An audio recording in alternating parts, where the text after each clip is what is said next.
Hello everyone, welcome back to the TJOmega channel for day 1285 of our daily content grind. So the funny thing about my schedule lately, between trips to one coast, trips to California, trips all over the place, and everything we had to talk about from TFCon, there's a lot that fell by the wayside that I have not been able to discuss until recently, especially a lot of stuff that came out of Toy Fair. And that does include the Playmates Power Ranger toy line, which I think I owe an apology to. But today presents us some brand new news that we can actually use to go back and take a look at it so I can give you my thoughts and my opinions. Brand new report just dropped today. According to TheWrap.com, the Power Ranger franchise may have found its new home for entertainment. The Wrap reports that reporter Humberto Gonzalez reports that Hasbro will produce a brand new Power Rangers live-action series on Disney Plus with Jonathan E. Steinberg of Percy Jackson and the Olympians and Dan Schatz in negotiations to write, showrun, and produce the new series. The Power Rangers brand has stumbled out of the gate since its acquisition by Hasbro in 2018. Okay, this is just general fluff. Point being, we might actually have a brand new Power Ranger series on the way, which would be huge news. And the fact that it is live action, I will be honest with you, I genuinely thought if we got another Power Ranger series, especially a brand new fresh one, that it would be animated. So they weren't held to whatever the Japanese footage was doing, and they could do whatever they wanted, you know? If they wanted to do a brand new, like, modern Mighty Morphin, and then run that for like 5 years, and they could in animated form. I'm genuinely curious why they chose now. Remember, Hasbro sold off all of the existing suits and props. So whatever they're doing now for a live action series, they have to start from the ground up. I'm not entirely sure that was the wisest move, but here we are. I'm curious. I'm very curious as to exactly what we are going to see out of this, because there's literally nothing to go off of right now other than, yeah, Power Rangers is coming to Disney Plus. Ironically, under Hasbro's ownership, it's gone back to being on Disney. Now, that said, it doesn't seem like it's heading for terrestrial television, which admittedly isn't the greatest place to be anymore. I'm not sure if Disney Plus is the right partner, but it's certainly better than Paramount Plus, so we'll give it that. Hasbro's at least learned that lesson. So we'll sit back and enjoy the anticipation, and we'll figure out what exactly that's going to end up being. However, this does give us a chance to kind of look back. Now, if anyone is curious if this series is going to actually be connected to the brand new Power Ranger toy line by Playmates, most likely not, and that's because we already know Playmates' plans for the line. So, here is the details that got learned during New York Toy Fair, which was how long ago? Yeah, March 2nd. We took a little bit to get to this. Mighty Morphin Power Rangers will re-air this coming July on Netflix using AI to enhance the original show. Now, keep in mind, this is not generative AI. They are not going back and like digitally adding Tommy to scenes he wasn't in or creating new Zords or whatever. This is going to be AI upscaling, taking that original like 1080p footage from the original Fox Kids days and then upscaling it to look good on a modern TV screen. And AI upscaling is not generative. Not in the way that a lot of the really bad AI is. I don't mind this usage because it's not stealing from anything. And I've seen it used very well. There was a 1080p upscale of Beast Wars floating around YouTube forever. Might still be there. Last I checked, it got taken down. Point being, it looked really pretty. It's a really pretty way of experiencing the original Beast Wars. It worked for that. For live action, it's hit and miss. Depends on just how good of a treatment they are given. So we will see how it looks. I was going to say, we'll see how good it looks. It might not look good. AI upgrading has worked for some shows, and others it's horrifying. Genuinely horrifying. While only the first season is locked, the goal is to do all 3 seasons of Mighty Morphin Power Rangers to coincide with toy offerings from Playmates. So that already tells us that Playmates is planning to do toys from Series 2 and Series 3, meaning we'll be getting Lord Zed, we'll be getting probably Piranha's head, and we'll be getting Thunderzords, etc., etc. They will continue on. If this means I get some new iteration of the Shogun Megazord that's a little more articulated, I'm down. You've already got my attention. Please do it. Please do it. Only 10% of the product offering for Mighty Morphin Power Rangers Reignition is considered collector-driven, as the goal of both Playmates and brand owner Hasbro is trying to gain a new generation of children's attention and grow the brand from there. With the original series airing with a fresh look on Netflix, that isn't so out of left field. That said, I do feel like what they watch is, even if you AI upscale it, it's going to feel dated just because the storylines, the look of everything. Again, this is where I feel like animation would have helped a lot more, but we'll see. We'll see. Playmates has the ability to do toys outside of the original Mighty Morphin series, but currently has no plans to do so. The Mighty Morphin Power Ranger Reignition line is forecast for a 2 to 3 years of product. So we aren't going to be getting anything Zeo, Turbo, etc. We're not going to get in the more popular series like In Space or Wild Force. We're just going to be getting Mighty Morphin because they're trying to rebuild this as a young kids brand. They're trying to rebuild it for brand new fans of the series. We'll see how that goes. So not a whole lot of this is collector aimed. However, I do honestly feel like a lot of it is still really good for collectors, and we'll go through it a little bit. So we'll take a look at their actual toy offerings they had at New York Toy Fair, and I will be more open to this. I will admit, yeah, starting off with the flip heads was not the best look. We know they've done flip heads for every line of Power Rangers, and frankly, sculpt-wise, this looks like some of the worst that they've done so far. But that's only in some aspects. If we can take a look at these a little bit closer, these honestly have some of the better head sculpts I've seen on the Rangers. Like, it's not quite there, but it looks like them. It looks closer than the previous attempts I've seen. I will give them that. They actually do have a little bit more of a authentic look to them when their heads are flipped. Also, painted weapons. Painted weapons is good to see. That's an extra bit of effort that I don't think Hasbro put in when they did this lineup. It's only a little bit of paint, but I will take a little bit of paint over none whatsoever. So sculpt-wise is still not great as far as the body is concerned. I feel like these have a cheaper look to them, which might be because of the matte plastic. They're not glossed in any way. But I will admit they are starting to look better than they originally were. I also like little added bits of functionality. You know, like, it looks like Billy's weapon does come apart. Okay, yep, Trini looking okay. Poor Jason's fallen over. No one's helping him. Kimberly's very happy to be here. Yep, and there's Tommy, who could pass for the evil Green Ranger part of his Mighty Morphin career. The headband's a little bit odd. I don't think he needed the headband. You know, apparently you'll be able to try him right in the box, which is actually a cool way to sell people on them. And yeah, we have matching figures for like smaller scales. So we have the monster figures that are going to be in scale with the flip heads. This is actually a problem that a lot of previous Power Ranger toy lines have suffered from. They've produced toys for monsters and rangers, but the scale was never quite there.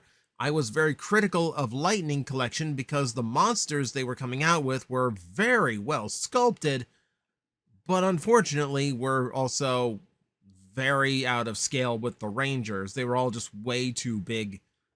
But here we have, number one, we have the promise of getting the entire Moon crew. I'm still angry for Lightning Collection skipping out on Squat and Babu. But we have this set. I believe I saw a Finster floating around too. And these do seem to be completely in scale with the Flip Head Rangers. So that's perfect. That's exactly what this toy line needed to do. Because we've not had that appropriately enough. Obviously, these are lower cost figures, so they do have some skipped paint and sculpt here and there, but I think they look okay. If you're appealing to kids, they're still bright, they're colorful. They are what you want them to be, and they're still representative of the characters well enough. Hopefully, we have lots of putties. I know a lot of people who are gonna need to troop build putties. Everyone's got to do King Sphinx too. Like, that is like your go-to monster. Like, everyone's got to do a King Sphinx right out of the gate.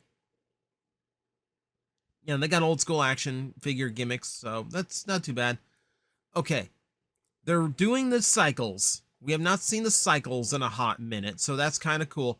You might be wondering why they're wearing these big battle vests. So you see here, they've been given an action feature where if you actually hit the back of the motorcycle, the Ranger will flip off the front as if they are attacking an enemy.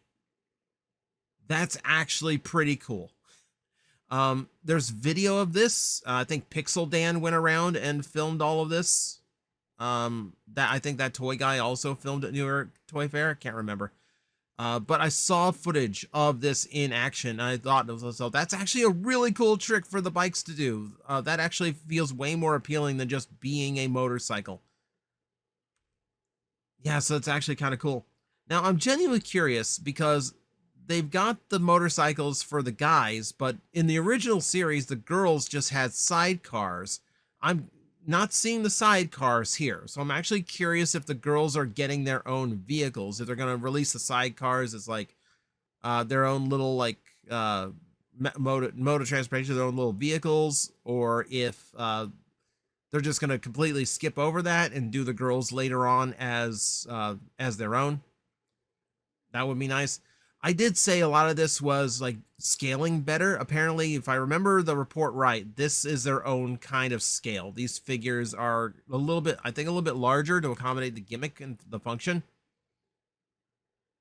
And they do come with the Ranger that actually fits to the harness. So there you go. Yeah, I didn't get good scale shot of these though.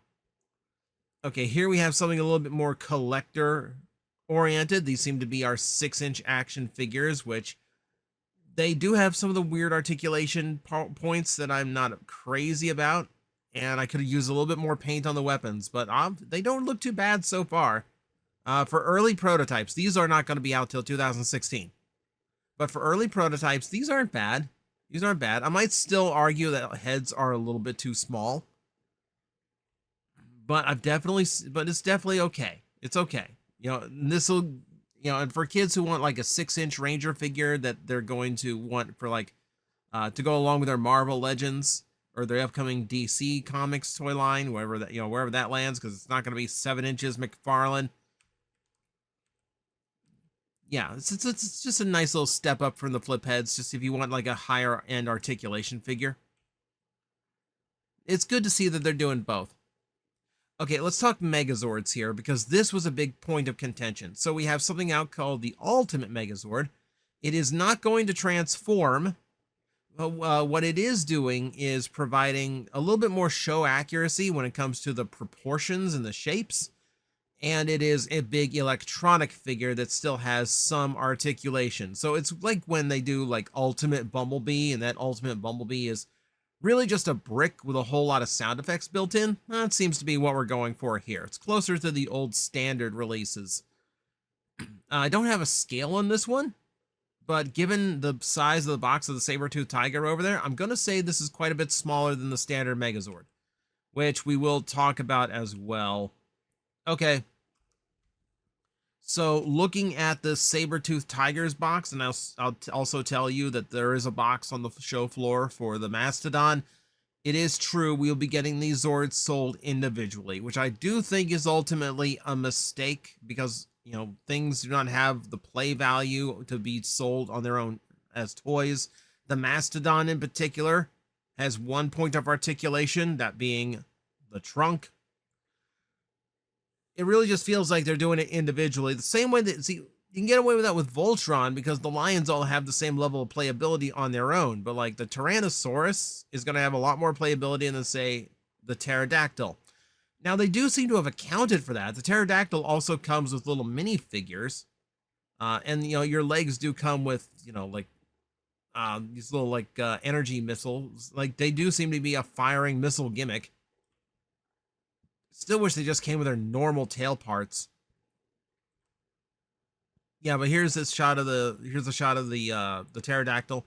You can see it does have its own effect parts as well as the minifigures for the Rangers, so those will be nice to display with your Megazord.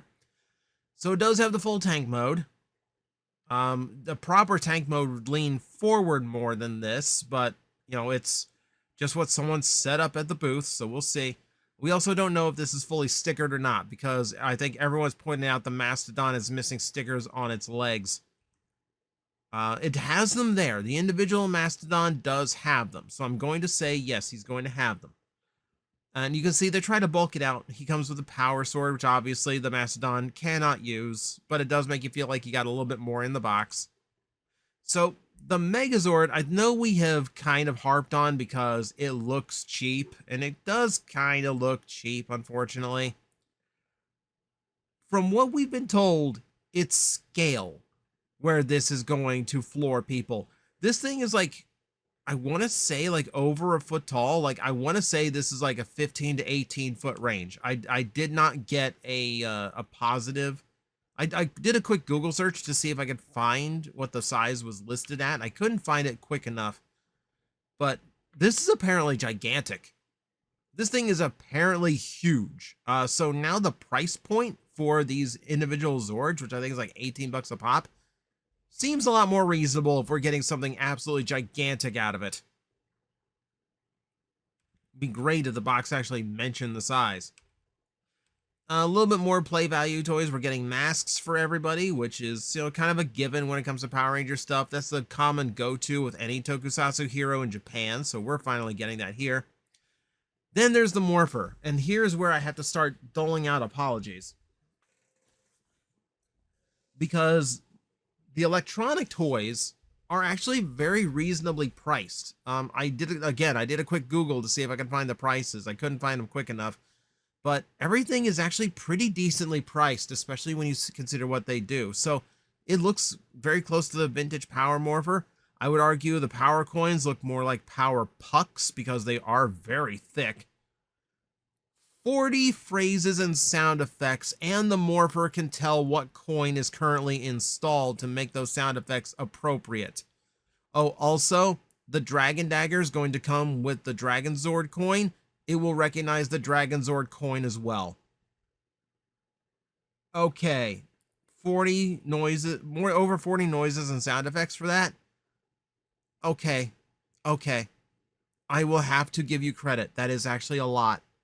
Especially for the prices going for, I don't remember the price offhand, but I do know that for 40 sound effects and working power coins, it seemed very affordable. Like, Playmates is actually doing what Playmates is supposed to do. The thing that I was hoping they would do based on what they do with Ninja Turtles, which is make very fun looking toys for very affordable prices. And it seems like that's what we are going to do. And then there's the weapon toys. So first off, Blade Blaster. Again, affordably priced. 20 plus phrases and sound effects. This one does a trick that I have never seen a Blade Blaster do. So notice how solid it looks, but it still transforms into the blade mode, right? That's because when you pull back on the top for the transformation, the blade springs out like a switchblade.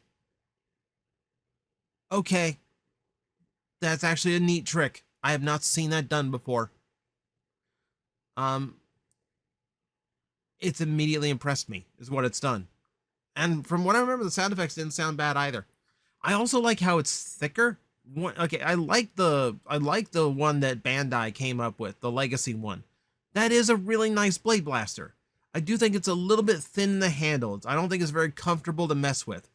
This is bringing that thickness of the original Blade Blaster toy back, and I want that thick. I want dummy thick Blade Blaster. I want vintage style dummy thick Blade Blaster. But that said, this one's white. It's screen accurate, which is also a step up from the original, obviously. And then we have the Dragon Dagger. I can't see the box to tell me how many sound effects are in this one. It's quite a bit. It's quite a bit. Here's the thing with the Dragon Dagger. On top of, obviously, it comes with the Dragon Coin. One issue I've always had with Dragon Daggers, no matter how much you pay for them, nobody wants to pay for the rights to the music. So the summoning noise for the Dragon Zord is always wrong. It's always just off beat, off pitch. This is the first time I have heard a Dragon Dagger have the authentic music in it. That alone will have me buying this toy. Even though I own 2 vintage Dragon Daggers. I own the Legacy. I own Hasbro's, the one that actually operates like a trumpet. I do not have a Dragon Dagger that actually plays authentic music. This one does. That alone is crazy to me. And then we get into everything else. We're doing miniatures, so if you want throwbacks to like the old Micro Machines Power Ranger toys, that's going to be available too. These again might look really nice alongside like the really big Megazord toy. And these are actually fairly well sculpted for miniatures. Give them that. You got the whole primary cast and King Sphinx. And then you have little plushies. We're getting little plushies. And then these. These should hit any 90s kids' nostalgia. It's the original scale of the high articulation Power Ranger toys. It is the toys basically recreated from the ground up. They look spot the frick on. Oh my god. It's so good. This is where I don't even mind the unpainted Blade Blaster because that's authentic to the original toy. This is where I think they said, like, okay, this is our collector directed. Because this is larger scale, high articulation, and aimed directly for the nostalgia of the 90s kid. Yeah, there's the Blade Blaster. It's an energy blade this time. It's translucent. But yeah, I think I said it before. I'll say it again. Playmates, I am sorry.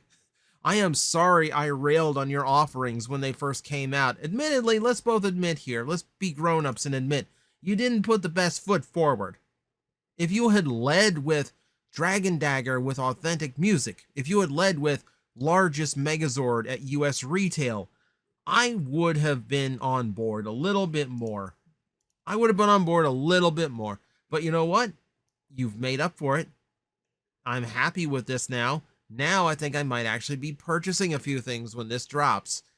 So I'm actually kind of excited for this toy line now. Whereas originally I was fearful. So good on you.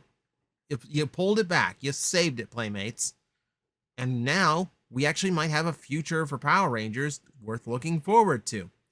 We got the upscaled version of the original coming to Netflix in the summer. Next year, we potentially have a brand new live action series on Disney Plus, and whatever toy line that brings. Power Rangers might not be dead after all. And I'm actually kind of excited to see what comes next. So, there we go. It's a little bit late for me to talk about, but I absolutely wanted to talk about it, even if it was ice cold by now. So, you've had time to collect your thoughts. Let me know in the comments below. And as always, I will see you next time.